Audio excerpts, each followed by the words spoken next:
लढायचे। तर या ठिकाणी सत्यशोधक ग्रामीण कष्टकरी सभा, सत्यशोधक कम्युनिस्ट पक्ष, सत्यशोधक महिला सभा आज 14 जुलै संघर्ष दिवस हा आपला 17वा संघर्ष दिवस म्हणून आपण या मोगरपाडा या ठिकाणी आपण साजरा करतो। कारण या ठिकाणी मोठ्या प्रमाणावर सुजलान म्हणून कंपनी आहे, जे आपण इथं बाजूला टावर बघतोय।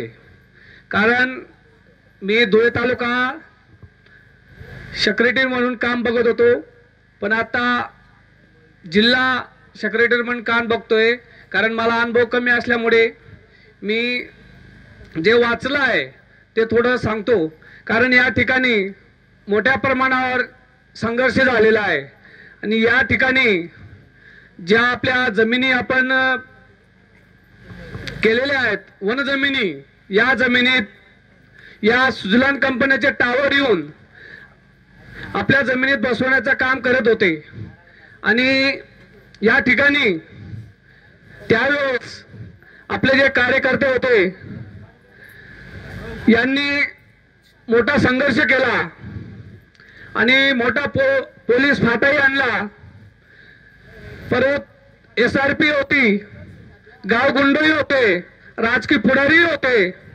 यांना बळी न पडता, यांना न भीता आपला मोठा संघर्ष केलेला आहे आणि बादलीभर रक्त सांडलेलं आहे। म्हणून या ठिकाणी आपण पूजा करतो आणि संघर्ष दिवस म्हणून साजरा करतो। ही आपली परंपरा पिढीगत आहे।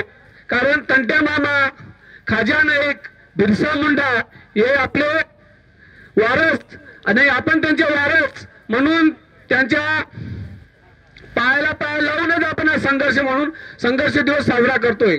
बरोबर आहे ना? आपण संघर्ष करूनच या ठिकाणी पर्यंत पोहोचलो आहोत। म्हणजे आपल्या महामानवाने आपल्या शिकवलेलं आहे की संघर्ष करून आपण आपली जमीन कशी मिळवायची, म्हणून हा संघर्ष दिवस आपण या ठिकाणी साजरा करतो वर्षानुवर्षी। या बऱ्याच काही घडामोडी झालेल्या आहेत।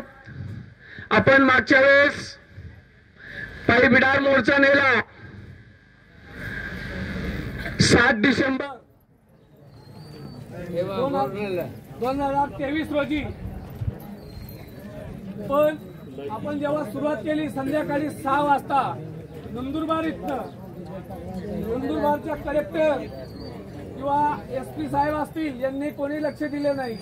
परत धुळ्याला आलो, धुळ्यालाही कोणी लक्ष दिले नाही। परत आपण मालेगावला गेलो, मालेगावनंतर नाशिकला आलो, नाशिकला त्यांनी आपल्या जे प्रमुख कार्यकर्ते आहेत, एक वेळ धुळ्यातनं जे आपले अधिवेशन चाललेलं होतं, अधिवेशन चालू असताना नागपूरला त्या ठिकाणी आपल्या प्रमुख कार्यकर्त्यांना त्यांनी नेलं। कारण असा काय प्रचंड मोर्चा होता की सर्व महाराष्ट्र आदरलं की हे लोक काय येत आहे आणि यांचा प्रश्न काय। या बाबीत आमच्या धुळे तालुक्यातले आमदार कुणाल पाटील यांनी आम्ही पत्र दिलं होतं की बाबा तुम्ही या आमचा जो प्रश्न आहे तो मांडा। त्या प्रश्न त्यांनी थोडं मांडलं आणि त्याला सरकारने लक्ष दिलं। पण ज्यावेळेस धुळ्यावर आपल्या कार्यकर्त्यांना नेलं त्यावेळेस ती चर्चाही विस्कळीत झाली। कारण आपण त्याला भेटायचं बोलायचं होतं ते कोणी मंत्री नव्हते, फक्त आपले आदिवासी विकास मंत्री यांनी 2 शब्द तुटके मटके बोलले आणि आपल्या प्रश्नाला थोडासा धीर म्हणून दिला। फक्त आपल्या ज्या मागण्या होत्या त्या मागणीबद्दल त्यांनी काही बोललं नाही, म्हणून आपले कार्यकर्ते वापस आले आणि आपण पुढे वाटचाल नेली। या असं संघर्ष करत करत आपण नाशिक पर्यंत गेलो।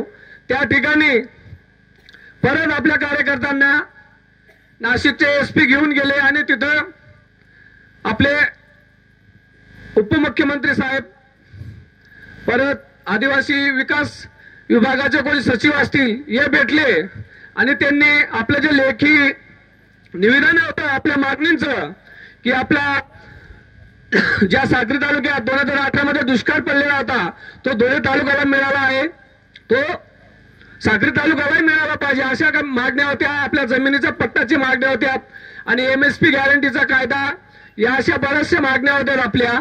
त्या मागण्यांबद्दल त्यांनी बरंचसं काही सकारात्मक लेखी आश्वासन दिले, पण ते लेखी आश्वासन आजपर्यंत कुठल्याही कलेक्टरनी आणि खालच्या लेवलच्या अधिकाऱ्यांनी आजपर्यंत पाळलेलं नाही. बरोबर आहे ना? ऐकू होतं का? बरोबर आहे ना? आजपर्यंत आपल्या आंदोलनाच्या लेखी आश्वासन पाळलेलं नाही. पण या आंदोलनात जे काही घडलेलं आहे ते आपल्या सर्वांचा वाटा आहे. आणि आज आम्ही 2 दिवसापूर्वीच आपल्या प्रांत कार्यालयात धुळे तालुक्यात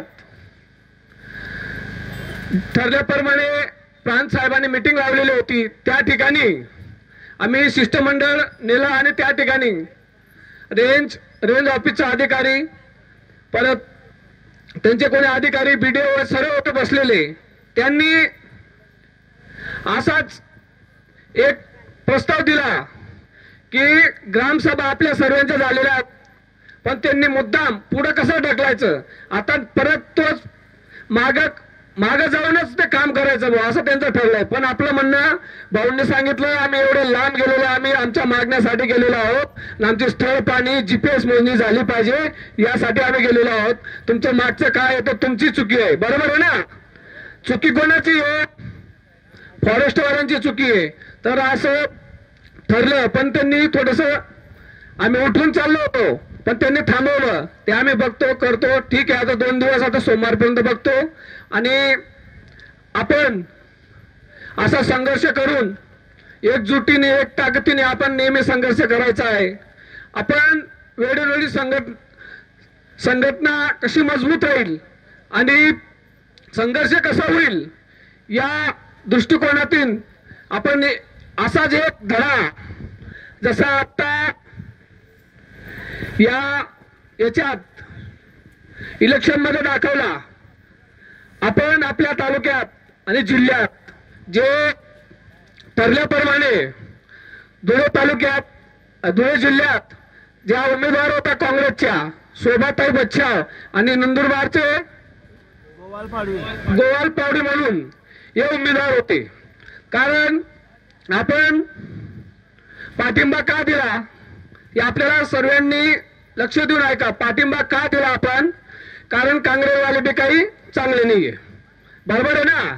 काँग्रेसवाले काही चांगले नाही. कायदा त्यांच्या वेळेचा झालेला आहे 2005चा. आपला वन विधायक कायदा तो 2005 मध्ये यांची सरकार होती आणि आपल्याला लाल बावटाचे 63 खासदार निवडून दिले होते. आपण लाल बावटाचे त्यांनी आपण सपोर्ट केला काँग्रेसवाल्यांना, म्हणून ती काँग्रेस सरकार बसली होती. त्यांचे काही सोपे नाही, आपण होतो म्हणून त्यांनी तो कायदा आपण करायला लावलेला. त्यांना लाल बावटेवाल्यांनी कायदा करायला त्या स्वतःवर केलेला नाही. काँग्रेसवाले बी काही सोपे नाही. तर काँग्रेसच्या वेळेस आपल्यावरच भरपूर हल्ले झालेले आहेत. पण आता जे सरकार बसलं होतं 2014 पासून, कुठलं सरकार आहे? भाजप. बरोबर आहे ना? भाजप सरकार बसलं होतं. त्या भाजपाने मोठ्या प्रमाणावर आपल्यावर अन्याय केला. अन्याय कसा केला? आपल्या ज्या जमिनी आहेत त्या भांडवलदारांना द्यायच्या, रात्री बेरात्री देऊन 7-12 देऊन, भाऊ म्हणतातच जे सुजलानवाल्यानं या टावरवाल्या रात्री बेरात्री 7-12 दिलेला आहे. आपण वर्षोवर्षी पिढ्यानपिढ्या आपल्या खपत चाललेल्या तरी आपल्याला 7-12 नाही. म्हणजे अशा अनेक उदाहरणं आहेत. मणिपूरला आपल्या आई माऊलींना त्यांनी नंगस्त्र केलेलं होतं, सर्वांना माहिती आहे ना मणिपूर. परत मध्य प्रदेशमध्ये आपल्या आदिवासी मुलांवर लघुसिंचन केलेलं होतं. म्हणजे या मोदी सरकार जातीवादी सरकार आहे. आपण नेहमी म्हणतो, आपण ओपन म्हणतो, आपण कोणाला भ्यात नाही लालबावटावाले. आपल्याला काही घेणं देणं नाही कोणाशी. कारण जो आपल्याला आवड येईल त्याला आपण पाळल्याशिवाय राहणार नाही. या आपण सर्व ठिकाणी मोर्चामध्ये आंदोलनामध्ये आपण नेहमी म्हणत असतो. कारण काँग्रेसवाल्यांनी फक्त मोठ्या प्रमाणावर आपल्याला अन्याय होत होता आणि बीजेपी वाल्याला माज आलेला होता, म्हणून आपण पाठिंबा दिला बरं का. तर समजू नका की लालबाग काँग्रेसला ओढाला, असं काही नाहीये. कारण आपण त्यांच्याकडनं लेखी घेतलेला आहे. येत्या विधानसभेत निवडणुकीमध्ये आमचा उमेदवार आम्ही देणार आहोत. बागला, धुळे, जिथं आपली संख्या आहे त्या ठिकाणी आपण आपला उमेदवार निवडून द्यायचा आहे का नाही. राष्ट्रवादी करा. तर आपलाही कोणीतरी सरपंच झाला पाहिजे, पंचायत समिती सदस्य झाला पाहिजे, जिल्हा परिषद सदस्य झाला पाहिजे का नाही. आमदार झाला पाहिजे, खासदार झाला पाहिजे का आपण मतच टाकत राहायचं. तर आपल्याला सुद्धा लढाई करावं लागेल आणि आपला माणूस सुद्धा जिल्हा परिषद पंचायत समितीमध्ये आपल्याला पाठवावा लागणार आहे. एवढं बोलतो. लाल सलाम, सत्य की जय हो.